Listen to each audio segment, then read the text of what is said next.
प्यारी माताओं और बहनों, आप सभी को माता छठ के पवित्र पर्व की हृदय से हार्दिक शुभकामनाएं। आज की जो कथा हम सुनाने जा रहे हैं वह अत्यंत सुंदर और प्राचीन पौराणिक कथा है। कहा जाता है कि जो भी माताएं और बहनें इस कथा को श्रद्धा और सच्चे मन से सुनती हैं, उन पर छठ माता की असीम कृपा बनी रहती है और उन्हें संतान सुख प्राप्त होता है। प्रिय माताओं और बहनों, यह दिव्य कथा स्वयं भगवान श्रीहरि विष्णु ने देवी लक्ष्मी को सुनाई थी। आज हम आप सभी को वही पवित्र कथा सुनाने जा रहे हैं। आथ इस कहानी को बीच में अधूरा न छोड़े, क्योंकि ऐसा करने वाला व्यक्ति पाप का भागी बनता है। जो भी स्त्री इस व्रत को रखती हुई पूरी श्रद्धा से इस कथा को सुनती है, उसे छठ माता का आशीर्वाद अवश्य प्राप्त होता है और उसका व्रत सफल होता है। उसके समस्त कष्ट और दोष समाप्त हो जाते हैं। घर में कभी दरिद्रता या दुख नहीं आते। शत्रु विनष्ट हो जाते हैं और परिवार में सुख शांति बनी रहती है। जो निसंतान स्त्री इस कथा को सुनती है, उसे संतान की प्राप्ति होती है और उसके घर में कलह या झगड़े नहीं होते। उसका घर सदा खुशियों से भर जाता है। इसलिए आप सभी से विनम्र निवेदन है कि इस पावन कथा को पूरा अवश्य सुनें। दोस्तों, मैं स्वयं ब्रह्मांड के पालक भगवान श्री हरि विष्णु से फोल्डेड हैंड्स जोड़कर प्रार्थना करता हूं कि जो भी भक्त इस कथा को श्रद्धापूर्वक सुन रहा है, उसकी सभी मनोकामनाएं पूर्ण हो और उसके जीवन में सदा आनंद बना रहे। भगवान का आशीर्वाद हम सब पर सदा बना रहे। तो आइए मित्रों, अब हम आरंभ करते हैं यह महान और शुभ कथा। एक समय की बात है, भगवान विष्णु क्षीर सागर में शेषनाग की शैया पर विराजमान थे। उसी समय देवी लक्ष्मी वहां पहुंची और प्रभु को नमस्कार कर विनम्रता से बोली, हे सृष्टि के स्वामी, कृपा कर आज मुझे देवी छठ के व्रत की कथा सुनाइए और यह भी बताइए कि कौन से मनुष्य इस पवित्र व्रत को नहीं कर सकते। हे प्रभु, मैं आपके मुख से यह पवित्र कथा सुनने के लिए अत्यंत उत्सुक हूँ। देवी लक्ष्मी की बात सुनकर भगवान विष्णु मुस्कुराए और बोले, हे देवी, आज मैं तुम्हें भगवान सूर्यदेव की बहन देवी छठ की कथा सुनाने जा रहा हूँ। ध्यानपूर्वक सुनो, यह कथा अत्यंत मंगलमयी है। फिर कथा कहते हुए भगवान विष्णु बोले, हे देवी, बहुत समय पहले की बात है। चंद्रभागा नदी के तट पर एक सुंदर नगर बसा हुआ था। वहां एक किसान अपनी पत्नी के साथ अत्यंत सुखपूर्वक जीवन व्यतीत करता था। समय के साथ जब उनका पुत्र बड़ा हुआ, तो किसान ने उसके लिए एक सुंदर और योग्य कन्या की तलाश की और उसका विवाह करा दिया। भगवान विष्णु ने आगे कहा, हे देवी, वह किसान की बहू रूपवती तो थी, परंतु उसके स्वभाव में कोमलता नहीं थी। वह अपनी सास की कोई भी बात नहीं मानती थी और हमेशा अपनी मनमानी करती थी। जब उसकी सास पूजा पाठ करने को कहती, तो वह स्पष्ट मना कर देती थी। दिन ऐसे ही बीतते रहे। एक दिन कार्तिक महीने के शुक्ल पक्ष की चतुर्थी तिथि आई। उस दिन किसान की पत्नी अत्यंत प्रसन्न थी, क्योंकि उस दिन से माता छठ का 4 दिवसीय पवित्र पर्व आरंभ हो रहा था। किसान की पत्नी ने घर की पूरी सफाई की, फिर अपने पुत्र देवंतक की रक्षा और मंगल के लिए माता छठ का व्रत आरंभ किया और अपने पुत्र को पूजा हेतु आवश्यक सामग्री लाने के लिए बाजार भेजा। उसके बाद उसने अपनी बहू से कहा, बेटी, तुम भी मेरे साथ यह माता छठ का व्रत रखो। माता रानी की कृपा से तुम्हें अवश्य एक योग्य और गुणवान पुत्र प्राप्त होगा। परंतु सास की यह बात सुनकर बहू क्रोधित हो गई। गुस्से में उसने कहा, सासू माँ, यह सब व्यर्थ की बातें हैं। मैं इन बातों पर विश्वास नहीं करती। क्या केवल छठ का व्रत रखने से पुत्र प्राप्त हो सकता है? अपनी बहू की ऐसी कटु बातें सुनकर किसान की पत्नी का हृदय दुहक से भर गया। फिर उसने शांत स्वर में कहा, ओ बहू, आज मैं तुम्हें माता छठ के व्रत की एक प्राचीन और पवित्र कथा सुनाती हूँ। इस कथा को सुनने के बाद तुम्हारे मन से सभी संदेह दूर हो जाएंगे और तुम माता छठ की सच्ची भक्त बन जाओगी। भगवान विष्णु आगे देवी लक्ष्मी से बोले, हे देवी, किसान की पत्नी अपनी बहू को कथा सुनाने लगी और बोली, बहू, प्राचीन काल में एक विशाल राज्य था जिसमें प्रियव्रत नामक राजा राज्य करते थे। उनके राज्य में हर ओर सुख और शांति थी। उनके पास धन, अनाज और वैभव की कोई कमी नहीं थी। फिर भी राजा प्रियव्रत के मन में एक गहरा दुख था, क्योंकि उनके कोई संतान नहीं थी। वे निरंतर चिंतित रहते कि उनके निधन के बाद राज्य का उत्तराधिकारी कौन बनेगा और प्रजा की देखभाल कौन करेगा। एक दिन राजा प्रियव्रत अपनी चिंता लेकर महर्षि कश्यप के आश्रम पहुंचे। आश्रम पहुंचते ही महर्षि ने पूछा, हे राजन, यह क्या बात है? आपने राजगद्दी क्यों छोड़ दी और यहाँ मेरे आश्रम में कैसे आए? सब कुशल तो है न?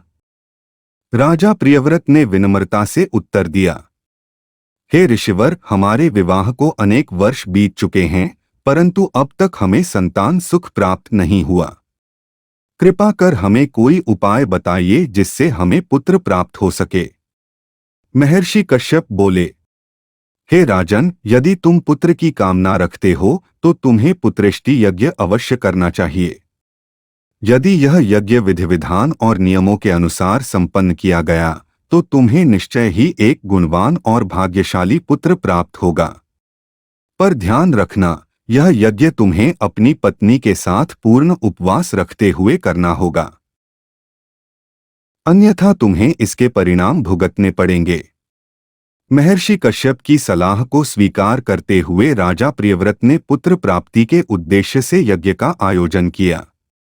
भगवान विष्णु आगे कहते हैं, हे देवी, किसान की पत्नी अपनी बहू को कथा सुनाते हुए आगे कहती है, जिस दिन यज्ञ होना था उस दिन महारानी मालिनी की एक प्रिय दासी रानी के लिए फल लेकर आई और उसे रानी को दे दिया। अनजाने में महारानी मालिनी ने वह फल खा लिया, जिससे उनका व्रत भंग हो गया। जब रानी को अपनी भूल का एहसास हुआ तो वह अत्यंत दुखी हो उठी, परंतु भय के कारण उन्होंने यह बात राजा प्रियव्रत को बताने का साहस नहीं किया। फिर भी सभी ऋषिमुनियों और विद्वानों की सहायता से पुत्र प्राप्ति यज्ञ संपन्न हुआ। यज्ञ के शुभ प्रभाव और देवताओं द्वारा दिए गए प्रसाद को ग्रहण करने के कारण कुछ समय पश्चात महारानी मालिनी गर्भवती हो गईं। यह सुनकर राजा प्रियव्रत अत्यंत प्रसन्न हुए और पूरे राज्य में उल्लास और उत्सव मनाया गया। राजा ने प्रजा को भोजन कराया, गरीबों को दान दिया और बड़े हर्षोल्लास से राज्य के कार्य पुनः संभालने लगे। समय धीरे धीरे बीतता गया। फिर एक दिन रानी को प्रसव पीड़ा हुई और उन्हें प्रसूति कक्ष में ले जाया गया। थोड़ी देर बाद उन्होंने एक पुत्र को जन्म दिया, लेकिन वह बालक न तो रो रहा था और न ही अपने हाथ पैर हिला रहा था। जब दाई ने शिशु को देखा तो उसने दुखी होकर कहा, रानी, आपका पुत्र मृत जन्मा है। यह सुनते ही महारानी मालिनी का रो रो कर बुरा हाल हो गया। यह दुखद समाचार सुनकर राजा प्रियव्रत व्याकुल हो गए और बिना किसी को बताए महल से निकलकर महर्षि कश्यप के आश्रम पहुंचे। वहां उन्होंने पूरी घटना विस्तार से सुनाई। राजा की बात सुनने के बाद महर्षि कश्यप ने अपनी दिव्य दृष्टि से सत्य का निरीक्षण किया। उन्होंने देखा कि रानी ने यज्ञ प्रारंभ होने से पूर्व ही अपनी दासी द्वारा लाया गया फल खा लिया था, जिससे व्रत अपूर्ण रह गया था। फिर ऋषि कश्यप ने अपनी आंखें खोलते हुए कहा, हे राजन, पुत्रेष्टि यज्ञ आरंभ करने से पहले ही तुम्हारी पत्नी का व्रत टूट चुका था। रानी ने अनजाने में वह फल खा लिया और भयवश तुम्हें यह बात नहीं बताई, इसलिए तुम्हें उसके दुष्परिणाम भोगने पड़े। तुम्हारे घर मृत शिशु का जन्म हुआ। यह सुनकर राजा अत्यंत व्यथित हुए। उन्होंने हाथ जोड़कर कहा, हे ऋषिवर, कृपया कोई उपाय बताएं। क्या हम यह यज्ञ पुनः कर सकते हैं? तब महर्षि कश्यप बोले, हे राजन, पुत्रेष्टि यज्ञ केवल एक बार किया जा सकता है। यदि कोई इसे दोहराता है तो देवता अप्रसन्न हो जाते हैं और यज्ञ निष्फल हो जाता है। अब तुम्हें संतान केवल भगवान की कृपा से ही मिल सकती है। यदि प्रभु की इच्छा हुई तो तुम्हें पुत्र सुख अवश्य प्राप्त होगा, अन्यथा नहीं। ऋषि की बातें सुनकर राजा प्रियव्रत ने उन्हें नमस्कार किया और लौटकर अपने राज्य चले गए। वह अपने मृत पुत्र को लेकर श्मशान घाट पहुंचे और उसे अपनी गोद में लेकर जोर जोर से विलाप करने लगे। तभी अचानक उनके ऊपर एक दिव्य प्रकाश प्रकट हुआ और एक तेजस्विनी देवी उनके सामने अवतरित हुई। उन्होंने कहा, राजन, तुम यह क्या अनर्थ करने जा रहे हो? राजा ने उनके दिव्य रूप को देखकर प्रणाम किया और पूछा, हे देवी, आप कौन हैं और मुझे अपने जीवन का अंत करने से क्यों रोक रही हैं? तब वह दिव्य स्त्री बोली, हे राजन, मैं देवसेना हूँ, देवराज इंद्र और देवी शची की पुत्री। देवताओं की अधिष्ठात्री हूँ और समस्त संसार मुझे षष्ठी देवी के नाम से जानता है। यदि तुम सच्चे मन से संतान प्राप्त करना चाहते हो तो मेरी आराधना करो और अपनी प्रजा को भी इसके लिए प्रेरित करो। देवी षष्ठी इतना कहकर अदृश्य हो गईं। तब राजा प्रियव्रत ने अपनी पत्नी रानी मालिनी के साथ कार्तिक शुक्ल षष्ठी तिथि के दिन माता छठ का व्रत रखा। उन्होंने पूर्ण श्रद्धा और विधि विधान से छठ माता की पूजा की। कुछ समय बाद माता छठ की कृपा से रानी मालिनी पुनः गर्भवती हुई और नियत समय पर उन्होंने एक सुंदर, गुणवान और तेजस्वी पुत्र को जन्म दिया। उस पुत्र का नाम प्रियव्रत रखा गया। किसान की पत्नी अपनी बहू से आगे कहती है, अरे बहू, तभी से राजा प्रियव्रत के राज्य में छठ पूजा का आरंभ हुआ।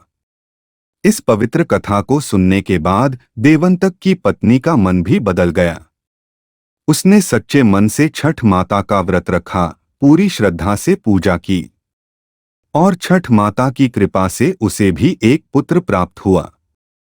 भगवान विष्णु आगे कहते हैं, हे देवी लक्ष्मी, जो भी भक्त श्रद्धापूर्वक और पवित्र भाव से देवी छठ की पूजा करता है उसकी हर मनोकामना पूर्ण होती है।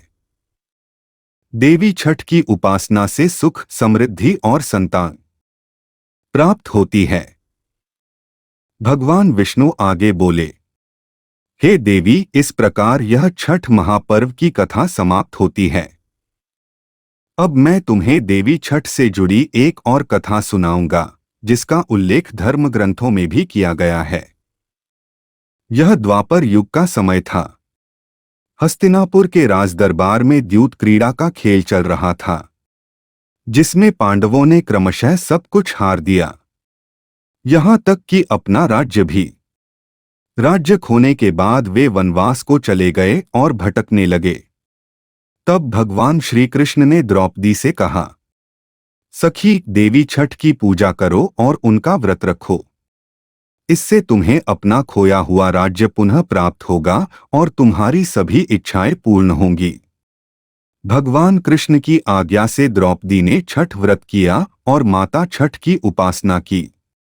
माता छठ की असीम कृपा से पांडवों को अपना खोया हुआ राज्य वापस मिल गया। भगवान विष्णु आगे कहते हैं, हे देवी, तभी से देवी छठ की पूजा का प्रचलन आरंभ हुआ।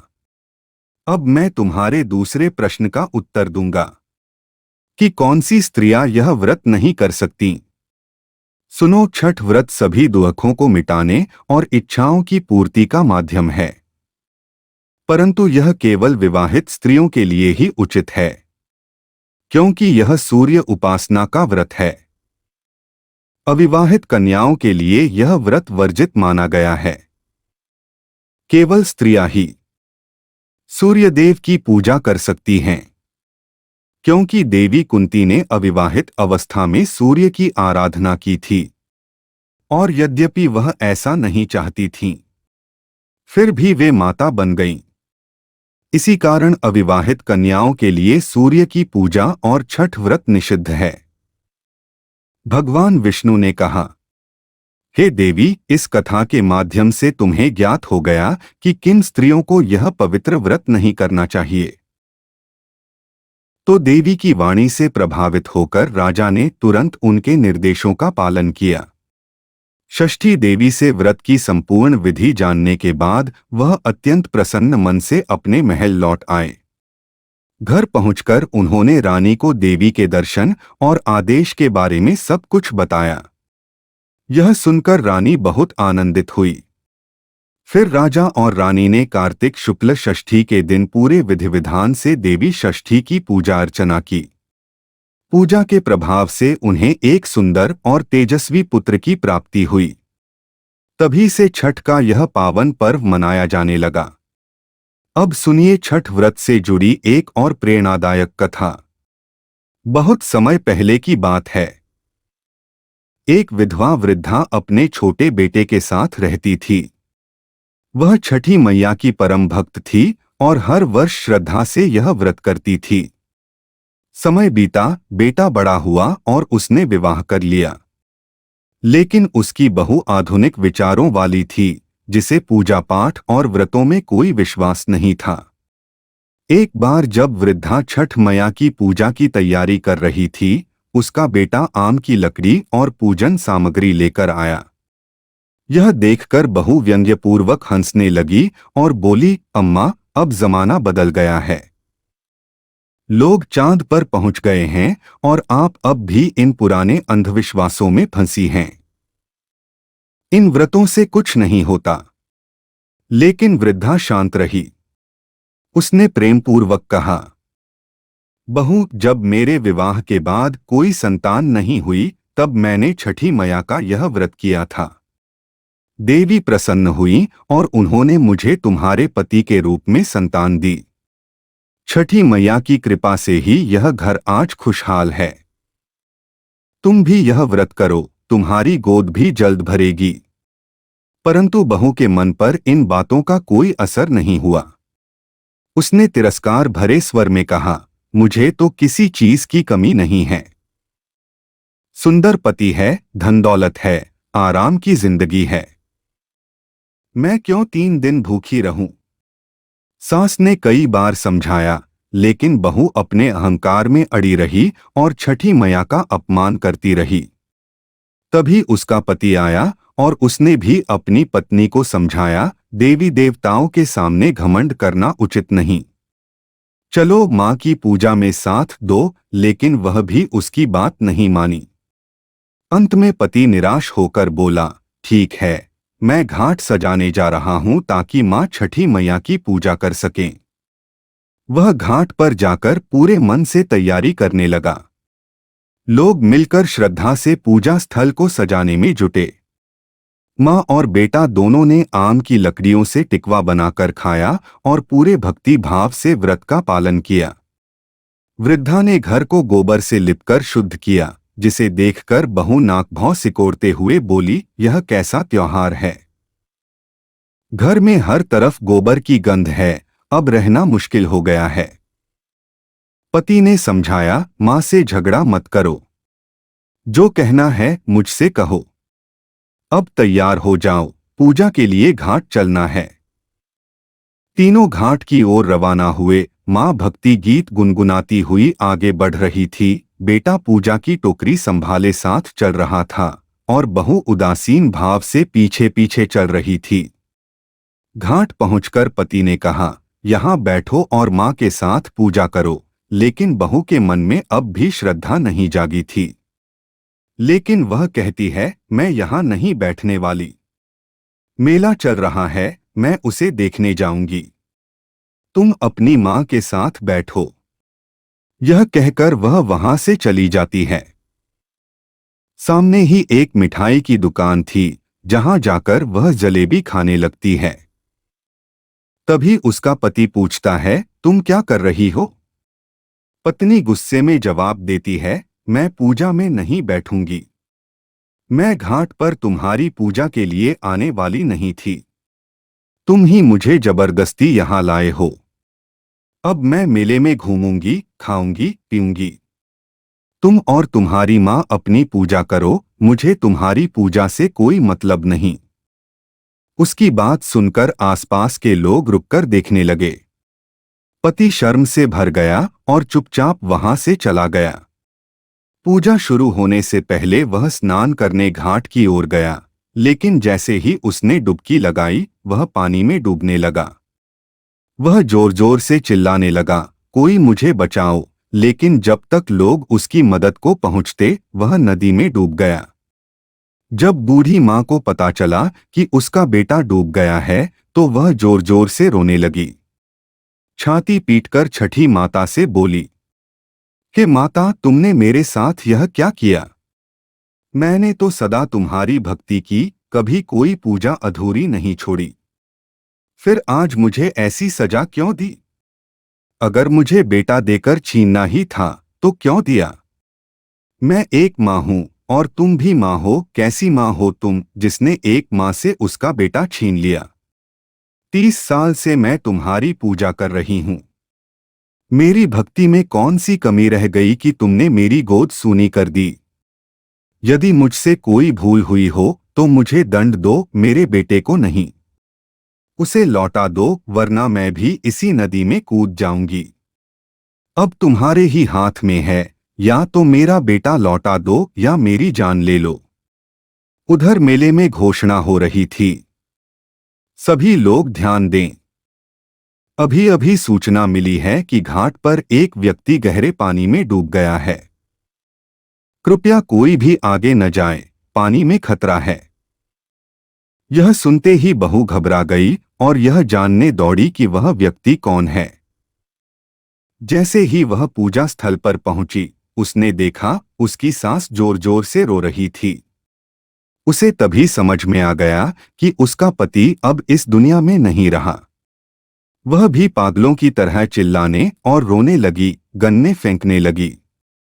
वह चिल्लाई, मैंने तुम्हें पहले ही कहा था माँ, यह सब ढोंग है। यह अंधविश्वास है। तुम्हारी वजह से मेरा पति चला गया। वह अपनी सास को कोसने लगी और छठी माता को भी दोष देने लगी। यह दृश्य देखकर वहां मौजूद सभी लोग स्तब्ध रह गए। वे आपस में कहने लगे, बेचारी के साथ बहुत बुरा हुआ। सभी मन ही मन छठी माता से प्रार्थना करने लगे, हे माता, इस बूढ़ी औरत की पुकार सुन लो, उसे उसका बेटा वापस दे दो। छठी माता तो करुणामयी हैं, अपने भक्तों को कभी निराश नहीं करती। तभी वह बूढ़ी माँ आत्महत्या करने के लिए नदी की ओर बढ़ी। जैसे ही वह कूदने लगी, एक प्रबल लहर आई और किनारे से टकराई। उसी लहर के साथ उसका बेटा बाहर आ गया। यह देखकर सबकी आंखें फटी रह गईं। लोगों की आंखों से खुशी के आंसू बह निकले। बूढ़ी माँ अपने बेटे को देखकर फूट फूट कर रोने लगी और बहू भी खुशी से भर गई। तभी बादलों की गर्जना के साथ आकाशवाणी हुई, हे बेटी, मैं किसी का अहित नहीं करती। मैंने तेरे पति को डुबोया ताकि तेरी आंखों से अज्ञान का पर्दा हट जाए। मैं सदा अपने भक्तों की रक्षा करती हूँ। जो सच्चे मन से मेरी पूजा करता है, उसकी मनोकामनाएं मैं पूरी करती हूँ। तूने अपनी सास की भक्ति और व्रत का उपहास किया, यह उचित नहीं था। यह सुनकर बहू पछतावे से भर गई और छठी मैया से बोली, हे माता, मुझसे गलती हो गई, कृपया मुझे क्षमा कर दो। आज से मैं भी अपनी सास के साथ पूरे भक्ति भाव से तुम्हारा व्रत रखूंगी। यह देखकर सभी लोग आश्चर्य और श्रद्धा से माता का नाम जपने लगे। बूढ़ी माँ बहुत प्रसन्न हुई और अपने बेटे भू के साथ छठी मैया की पूजा करने लगी। इसके बाद बहू हर साल श्रद्धा से व्रत रखने लगी और माता के आशीर्वाद से उसे भी एक पुत्र प्राप्त हुआ। इस तरह बूढ़ी माँ का परिवार सुखी और समृद्ध हो गया। प्यारे दर्शकों, अब सुनिए भगवान गणेश की एक छोटी सी कहानी। एक बुढ़िया रोज मिट्टी के गणेश बनाकर पूजा करती थी। हर दिन गणेश जी पिघल जाते, लेकिन वह पूजा छोड़ती नहीं थी। एक दिन उसने सोचा, क्यों न पत्थर का गणेश बनवाऊं ताकि टिके रहें। वह एक सेठ के घर निर्माण स्थल पर गई और मिस्त्री से बोली, बेटा, मेरे लिए पत्थर का गणेश बना दो। हर दिन मैं मिट्टी का बनाती हूं जो पिघल जाता है। मिस्त्री बोला, अरे माँ, इतने छोटे काम के लिए हमारे पास समय नहीं है। देखो, हम सेठ जी के लिए कितना बड़ा महल बना रहे हैं। यह सुनकर बुढ़िया निराश हो गई, पर गुस्से में बोली, भगवान करे तुम्हारी दीवार टेढ़ी हो जाए। तो वे जो दीवार बना रहे थे वह टेढ़ी हो गई। मिस्त्री ने जब देखा कि दीवार टेढ़ी है तो उसने उसे तोड़कर फिर से बनाना शुरू किया। टेढ़ी दीवार को बार बार सुधारते करते सुबह से शाम हो गई। शाम को सेठ जी आए और बोले, तुमने आज कुछ नहीं किया, दीवार अभी तक पूरी नहीं बनी। मिस्त्री ने जवाब दिया, सेठ जी, आज एक बुढ़िया आई थी। उसने मुझसे कहा कि उसके लिए पत्थर का गणेश बना दो। हमने नहीं बनाया तो जाते समय उसने कह दिया, भगवान तुम्हारी दीवार को टेढ़ा कर दें, तभी से यह दीवार सीधी नहीं हो रही। हमने इसे कई बार बनाया, फिर भी सीधी नहीं हुई। यह सुनकर सेठ जी ने बुढ़िया को बुलाया और कहा, बुढ़िया, मैं तुम्हारे लिए सोने का गणेश बनवाऊंगा, लेकिन हमारी टेढ़ी दीवार को सही कर दो। यह सुनकर बुढ़िया बहुत खुश हुई और बोली, भगवान तुम्हारा भला करें। जैसे ही उसने यह कहा, दीवार सीधी हो गई। यह देखकर सभी आश्चर्यचकित रह गए। सेठ जी भी प्रसन्न हुए और बुढ़िया के लिए सोने का गणेश बनवा दिया। हे गणेश जी, जय छठ माता। प्यारी माताओं और बहनों, अब सुनिए एक और कहानी जिसे भगवान शिव ने देवी पार्वती को सुनाया था। भगवान शिव से हाथ जोड़कर प्रार्थना करें कि वे इस कहानी को सुनने वाले सभी श्रोताओं की मनोकामनाएं पूरी करें और उन्हें सुखी रखें। कहानी इस प्रकार है। एक बार भगवान शिव कैलाश पर्वत पर बैठे थे।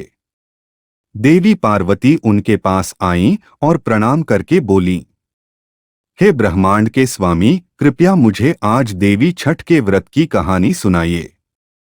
साथ ही बताइए कि कौन से मनुष्य इस पवित्र व्रत को नहीं कर सकते। मैं आपके मुख से यह पवित्र कथा सुनने के लिए उत्सुक हूं। भगवान शिव मुस्कुराए और बोले, हे देवी, मैं तुम्हें भगवान सूर्यदेव की बहन देवी छठ की कहानी सुनाता हूं। ध्यान से सुनना। भगवान शिव ने आगे कहा, बहुत समय पहले चंद्रभागा नदी के किनारे एक सुंदर नगर था। वहां रामू नाम का गरीब आदमी अपनी पत्नी गीता के साथ खुशी खुशी रहता था। जब उनका बेटा बड़ा हुआ तो रामू ने उसके लिए एक सुंदर लड़की ढूंढी और उसकी शादी कर दी। भगवान शिव ने बताया, रामू की बहू बहुत सुंदर थी, लेकिन उसका स्वभाव खराब था। वह अपनी सास की कोई बात नहीं मानती थी और हमेशा अपनी मनमर्जी करती थी। जब उसकी सास उसे पूजा करने के लिए कहती तो वह साफ मना कर देती। दिन ऐसे ही बीत रहे थे, तभी कार्तिक महीने की शुक्ल पक्ष की चतुर्थी आई। रामू की पत्नी बहुत खुश थी क्योंकि 4 दिवसीय पवित्र छठ पर्व की शुरुआत हो रही थी। उसने घर की सफाई की, अपने बेटे देवंतक की सुरक्षा के लिए माता छठ का व्रत रखा और उसे हवन सामग्री लेने बाजार भेजा। फिर उसने अपनी बहू से कहा, बेटी, तुम भी मेरे साथ माता छठ का व्रत रखो। माता रानी की कृपा से तुम्हें भी एक गुणवान पुत्र अवश्य मिलेगा। बहू क्रोधित हो गई और बोली, सास, यह सब बेकार की बातें हैं। मैं इनमें विश्वास नहीं करती। छठ का व्रत रखने से पुत्र कैसे मिलेगा? रामू की पत्नी को बहू की बातों से बहुत दुख हुआ। तब उसने कहा, ओ बहू, आज मैं तुम्हें माता छठ के व्रत की पवित्र कहानी सुनाती हूँ। इसे सुनकर तुम माता छठ की सच्ची भक्त बन जाओगी। भगवान शिव ने आगे कहा, प्राचीन काल में एक राज्य था। वहां का राजा सुख शांति में रहता था, उसके पास धन और अन्न की कमी नहीं थी। फिर भी वह दुखी था क्योंकि उसके कोई संतान नहीं थी। वह चिंतित रहता था कि उसके मरने के बाद राज्य का उत्तराधिकारी कौन बनेगा और लोगों की देखभाल कौन करेगा।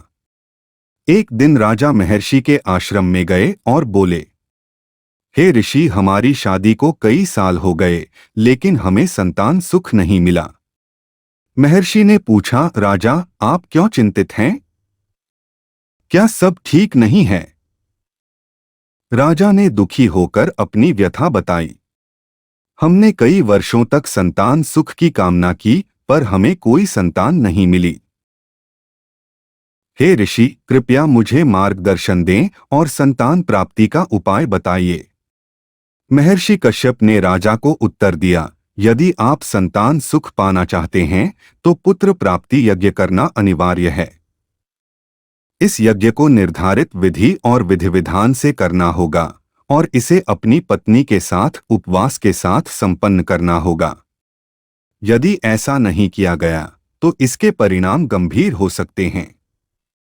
राजा ने महर्षि की सलाह मानी और पुत्र प्राप्ति यज्ञ का आयोजन किया। भगवान शिव आगे कहते हैं, रामू की पत्नी अपनी बहू को यह कहानी सुनाती रही। यज्ञ के दिन महारानी की एक पसंदीदा दासी रानी के लिए फल लाती है, जिसे महारानी गलती से खा लेती हैं। फल खाने से उसका व्रत टूट जाता है। महारानी बहुत दुखी हुई, लेकिन डर के कारण राजा को यह बात नहीं बताई। फिर भी ऋषिमुनियों और संतों की मदद से पुत्र प्राप्ति यज्ञ पूरा हुआ। यज्ञ के शुभ प्रभाव और प्रसाद के कारण कुछ ही दिनों में महारानी गर्भवती हो गई। राजा ने खुशी में पूरे राज्य में उत्सव मनाया, गरीबों को दान दिया और राज्य के कार्यभार में जुट गए। कुछ समय बाद रानी ने पुत्र को जन्म दिया, लेकिन बच्चा मृत पैदा हुआ। दाई ने रानी को बताया, रानी, आपका बेटा जीवित नहीं है। महारानी जोर जोर से विलाप करने लगी। राजा दुखी होकर महल से चुपचाप निकल गए और महर्षि के आश्रम में पूरी घटना बताई। महर्षि ने दिव्य दृष्टि से देखा और समझा कि रानी ने यज्ञ के पहले दासी द्वारा दिया गया फल खा लिया था। इसके कारण यज्ञ का फल प्रभावहीन हुआ और रानी ने मृत पुत्र को जन्म दिया। राजा ने हाथ जोड़कर महर्षि से कहा, हे ऋषि, क्या हम यज्ञ दोबारा कर सकते हैं? महर्षि ने कहा, एक इष्ट यज्ञ केवल एक बार किया जा सकता है। दोबारा करने से देवताओं का अपमान होगा। अब केवल भगवान की कृपा से ही संतान प्राप्ति संभव है। राजा ने अपने मृत पुत्र को शशान घाट ले जाकर विलाप किया। तभी दिव्य कांति वाली देवी देवसेना प्रकट हुई और बोली, राजा, तुम यह क्या कर रहे हो? मैं देवसेना हूं, देवराज इंद्र और चंद्र की पुत्री। पूरी दुनिया मुझे षष्ठी के नाम से जानती है। यदि तुम संतान चाहते हो तो मेरी पूजा करो और अपनी प्रजा को भी प्रेरित करो। राजा और रानी ने कार्तिक शुक्ल षष्ठी तिथि को छठ का महान व्रत रखा और पूरे विधि विधान से पूजा की। कुछ दिनों बाद छठ मैया के आशीर्वाद से रानी गर्भवती हुई और सुंदर गुणवान पुत्र को जन्म दिया। इस प्रकार राजा का वंश चला और राज्य में खुशहाली लौट आई। रामू की पत्नी ने अपनी बहू को यह कहानी सुनाई। बहू का मन बदल गया और उसने भी माता छठ का व्रत रखा। माता छठ की कृपा से उसे भी एक पुत्र प्राप्त हुआ। भगवान शिव कहते हैं, हे देवी पार्वती, जो भी व्यक्ति या महिला देवी छठ की पूजा सच्चे मन से और विधि विधान के अनुसार करती है, उसकी सभी मनोकामनाएं पूरी होती हैं। छठ की पूजा से सुख, समृद्धि और संतान प्राप्त होती है। भगवान शिव ने देवी पार्वती से आगे कहा, छठ का व्रत केवल विवाहित महिलाएं कर सकती हैं। अविवाहित लड़कियों और मासिक धर्म में महिलाओं को यह पवित्र व्रत नहीं करना चाहिए। यह सूर्य देव की पूजा है और इसे करने का उद्देश्य केवल सच्ची भक्ति और घर की समृद्धि है। एक और कहानी के रूप में भगवान सूर्यदेव और छठी माता का दृश्य आता है। एक दिन भगवान सूर्यदेव ने देखा कि छठी माता चिंतित हैं। उन्होंने छठी माता से पूछा, हे देवी, आप आज इतनी चिंतित क्यों हैं? छठी माता ने उत्तर दिया, हे प्रभु, मैं आपसे वादा करती हूं कि मैं इस कहानी को शुरू से अंत तक सुनूंगी। कृपया मुझे पूरी कहानी सुनाइए। भगवान सूर्यदेव ने तब बुढ़िया, उसके बेटे, बहू और दामाद के साथ घटित घटनाओं की कथा बताई, जिससे छठी माता की महिमा और उनके आशीर्वाद की कहानी प्रकट हुई। बुढ़िया का घर किसी चीज से खाली नहीं था। वह छठ माता की सच्ची भक्त थी और हर साल बड़े विश्वास और भक्ति के साथ छठ का व्रत करती थी। लेकिन उसकी बहू आधुनिक विचारों की थी। उसे पूजा पाठ और व्रत में कोई विश्वास नहीं था। जैसे जैसे छठ का पवित्र त्योहार करीब आया, बुढ़िया अत्यंत प्रसन्न थी। उसने घर की सफाई शुरू की और अपने बेटे को आम की लकड़ी और पूजा सामग्री लाने के लिए बाजार भेजा। अपनी बहू से उसने कहा कि वह भी छठ का व्रत रखे। बहू ने जवाब दिया, यह सब बकवास है, मैं इन पर विश्वास नहीं करती। तब बुढ़िया ने बहू को एक पौराणिक कहानी सुनाई, जिसमें छठ माता की महिमा बताई गई। उसने कहा, बहुत पहले अमरनाथ नामक राजा राज्य करते थे। वह गुणवान और धार्मिक थे और उनकी प्रजा उनसे खुश रहती थी। उनकी रानी राधिका थी। उनके जीवन में सब कुछ था, लेकिन संतान नहीं थी। राजा अमरनाथ बहुत चिंतित थे। एक दिन एक संत ने उन्हें पुत्र प्राप्ति यज्ञ करने की सलाह दी। यज्ञ के प्रभाव से रानी ने सुंदर पुत्र को जन्म दिया, लेकिन वह मृत पैदा हुआ। राजा अपने बेटे को श्मशान घाट ले गए। उसी समय दिव्य रत्नों से बने विमान में छठ माता प्रकट हुईं। उन्होंने बच्चे को पुनर्जीवित किया और राजा को प्रकृति, सूर्य, जल और वायु की पूजा करने का महत्व समझाया। तब से कार्तिक मास की षष्ठी तिथि को छठ माता, सूर्य और प्रकृति की पूजा शुरू हुई। बुढ़िया ने अपनी बहू से कहा, बेटी, छठ माता की महिमा इतनी महान है कि भगवान राम, सीता और पांडवों ने भी यह व्रत रखा। यह हमारी परंपरा है, इसका मजाक मत उड़ाओ। मेरी तरह तुम भी हमारे पोते की लंबी उम्र के लिए छठ माता की पूजा करो। बहू ने पहले इसे अनसुना किया और चली गई। बुढ़िया ने स्नान और भोजन बड़े भक्ति भाव से किया। बहू दिन भर मौजमस्ती में व्यस्त रही। अगले दिन, जिसे खरना या लोहंडा कहते हैं, बुढ़िया ने अपनी बहू को खीर और रोटी दी। बहू ने कहा, माँ, यह कठिन निर्जला व्रत क्यों? इससे क्या लाभ होगा? बुढ़िया ने फिर से उसे छठ माता की महिमा समझाने की कोशिश की, लेकिन बहू ने उसे अनसुनाकर अपने कमरे में चली गई। बुढ़िया का दिल घबराया हुआ था। उसने बार बार छठ माता से प्रार्थना की, हे माँ, मेरी बहू बहुत भोली है। वह आपकी महिमा नहीं जानती। कृपया उसे क्षमा कर दो। अगले दिन, जब सभी पूजा की तैयारी में व्यस्त थे, बहू देर से उठी और अपने बेटे को जगाने लगी। लेकिन बच्चा प्रतिक्रिया नहीं दे रहा था। वह डरकर अपने पति और सास के पास दौड़ी। बुढ़िया और पति ने बच्चे को उठाकर अस्पताल ले गए। डॉक्टर चकित थे कि ऐसा छोटा बच्चा जो स्वस्थ था, अचानक कैसे सांस रोक सकता है।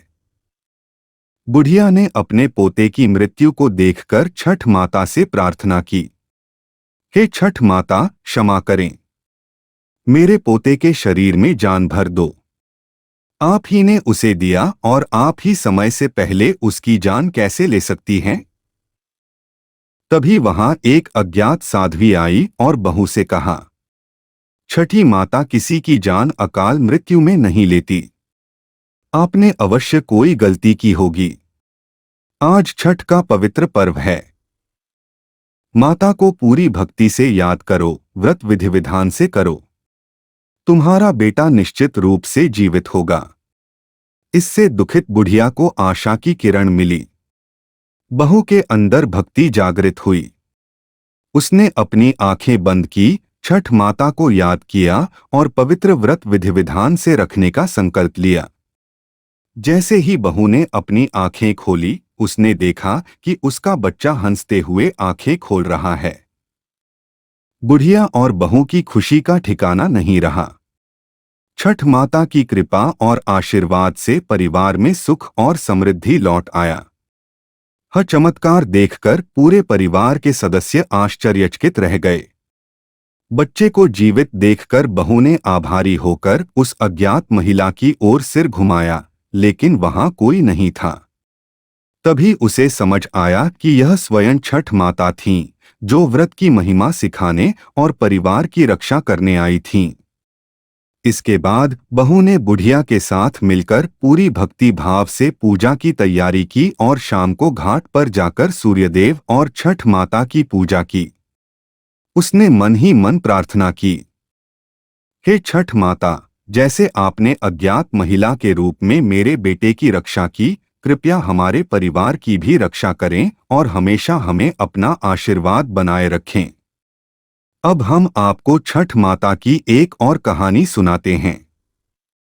बहुत समय पहले एक गांव में एक बुढ़िया अपने बेटे और बहू के साथ रहती थी। वह छठी माता की महान भक्त थी और हर साल पूरी भक्ति भाव से व्रत करती थी।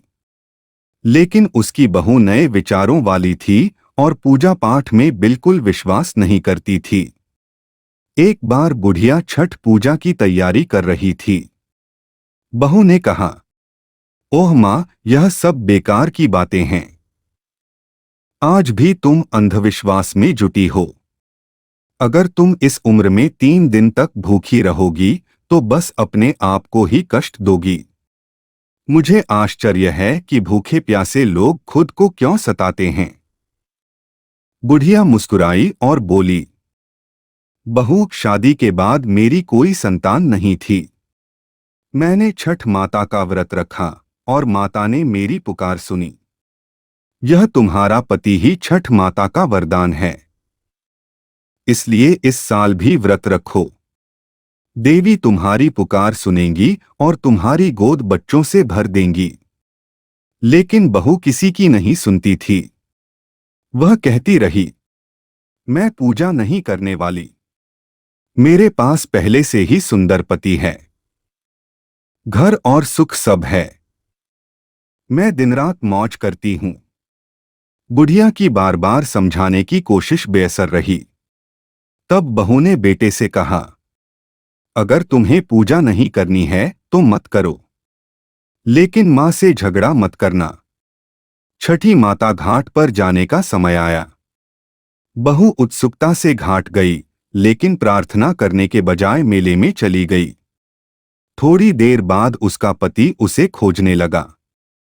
उसे मिठाई की दुकान पर स्वादिष्ट भोजन का आनंद लेते हुए पाया। पति ने कहा, तुम यहाँ क्या कर रही हो? थोड़ी देर अपनी मां के साथ बैठो। लेकिन बहू गुस्से में बोली, मैं पूजा नहीं करने वाली। मैं मेले में घूमूंगी। तुम और पाठ कर लो। पति वहां से चला गया। थोड़ी देर बाद वह नदी में स्नान करने गया, लेकिन डुबकी लगाते ही डूब गया और जोर जोर से चिल्लाने लगा। जब बुढ़िया को पता चला कि उसका बेटा डूब गया है, वह जोर जोर से रोने लगी और छठ माता से प्रार्थना करने लगी, माँ, मैंने आपकी भक्ति में क्या कमी रखी? क्यों मेरी गोद सुनी कर दी? यदि मैंने कोई गलती की है तो मेरे बेटे को सजा मत दो। मेले में हंगामा मच गया कि घाट पर एक व्यक्ति डूब गया। बहू दौड़कर आई और देखा कि उसकी मां जोर जोर से रो रही है और उसका पति डूब गया है। वह सदमे में चिल्लाई, मैंने मां से कहा था छठ पूजा में मत पड़ो। यह सब अंधविश्वास है। देखो, आज मेरा पति मुझसे दूर चला गया। इस दृश्य को देखकर वहां खड़े सभी लोग मन ही मन छठ माता की कृपा की प्रार्थना करने लगे। जैसे ही बुढ़िया नदी में कूदने को तैयार हुई, एक लहर उठी और उसी लहर में उसका बेटा बाहर आ गया। यह देखकर सभी के होश उड़ गए। बुढ़िया खुशी से रोने लगी और बहू भी खुशी के आंसू नहीं रोक पाई। तभी छठ माता प्रकट हुई और गर्जना करते हुए बोली, मैं अपने बच्चों को कभी नुकसान नहीं पहुंचाती। मैंने तुम्हारे पति को पानी में डुबो दिया ताकि तुम्हारी आंखों से अज्ञान का पर्दा हट जाए। मैं हमेशा अपने भक्तों की रक्षा करती हूँ। जो सच्चे मन से मेरा व्रत रखते हैं उनकी सभी मनोकामनाएं पूरी होती हैं। घाट पर मौजूद सभी लोग छठ माता की जय जयकार करने लगे। घर की सफाई करने के बाद व्रती चना दाल, कद्दू की सब्जी और चावल का प्रसाद तैयार करती हैं, जिसे वह और परिवार के अन्य सदस्य शुद्ध शाकाहारी भोजन के रूप में ग्रहण करते हैं। और स्कंद पुराण के अनुसार इसी दिन से छठी मैया का आशीर्वाद प्रारंभ होता है। छठ पर्व का दूसरा दिन खरना या लोहंडा कहलाता है, जिसमें व्रती एक नया चूल्हा बनाकर गुड़ की खीर और रोटी आदि तैयार करते हैं और इसका सेवन करने के बाद अगले 36 घंटे का निर्जला व्रत आरंभ होता है। माना जाता है कि खरना के बाद छठी मैया घर में निवास करती हैं। संध्या अर्घ्य 27 अक्टूबर को दिया जाएगा, जब व्रती सूर्यास्त के समय नदी या तालाब में खड़े होकर बांस की टोकरी में फल, ठेकुआ, मिठाई, गन्ना आदि रखकर अस्त होते सूर्य को अर्घ्य अर्पित करते हैं। छठ पर्व का अंतिम दिन उषा अर्घ्य में सूर्योदय से पहले नदी के किनारे खड़े होकर सूर्य को अर्घ्य देने के बाद 7 या 11 परिक्रमा करके प्रसाद ग्रहण कर व्रत तोड़ा जाता है, जो बच्चों और समृद्धि की इच्छाओं की पूर्ति करता है। छठ पूजा सूर्य देव की आराधना का प्रतीक है, जो जीवन में शक्ति और ऊर्जा का स्रोत हैं, और धार्मिक ग्रंथों के अनुसार छठी मैया बच्चों की रक्षा करती हैं, इसलिए भक्तों को इसे भक्ति भाव से करना चाहिए। इस वर्ष नहाए खाए का दिन 25 अक्टूबर, खरना 26 अक्टूबर, सूर्य षष्ठी और संध्या अर्घ्य 27 अक्टूबर और उषा अर्घ्य व व्रत तोड़ने का दिन 28 अक्टूबर है।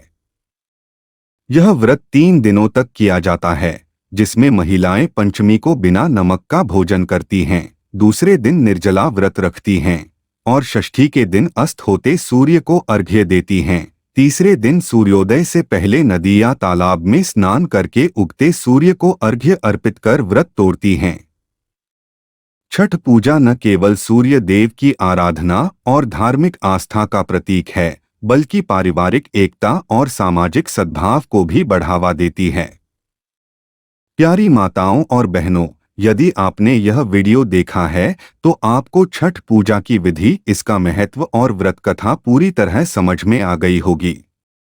वीडियो पसंद आए तो इसे लाइक करें, चैनल को सब्सक्राइब करें और घंटी के नोटिफिकेशन ऑन करें ताकि किसी भी नए वीडियो की सूचना सबसे पहले आपको मिले। कमेंट बॉक्स में जय छठ माता, जय सूर्य भगवान लिखकर अपनी श्रद्धा व्यक्त करें। धन्यवाद। जय छठ माता।